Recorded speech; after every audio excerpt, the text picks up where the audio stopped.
நபிகள் நாயகம் ஸல்லல்லாஹு அலைஹி வஸல்லம் அவர்கள் மிகக் கடுமையான எச்சரிக்கையை விடுத்துள்ளார்கள். தொழுகையில் வானத்தை அண்ணாந்து பார்ப்பவர்களின் பார்வை பறிக்கப்படும், பார்வை திரும்ப வராமல் போகலாம் என்று நபிகள் நாயகம் ஸல்லல்லாஹு அலைஹி வஸல்லம் அவர்கள் எச்சரித்துள்ளனர்.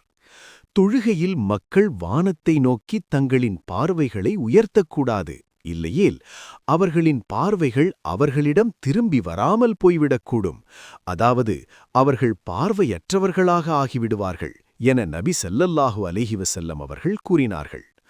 தொழுகை என்பது இறைவனுடன் உரையாடும் மிக முக்கியமான வழிபாடு.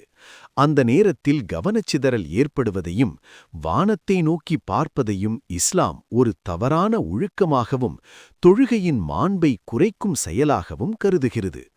தொழும்போது எங்கே பார்க்க வேண்டும்? தொழுகையில் நிற்கும்போது கியாம், தலை குனிந்து சஜ்தா செய்யும் இடத்தை, நெற்றி தரையில் படும் இடத்தை பார்ப்பதே சரியான முறையாகும். இது உள்ளச்சத்தையும் இறைவனிடம் காட்டும் பணிவையும் அதிகரிக்கச் செய்யும். அறிவிப்பவர் அனஸ் இப்னு மாலிக் ரலியல்லாஹு அன்ஹு. நூல் புகாரி 750.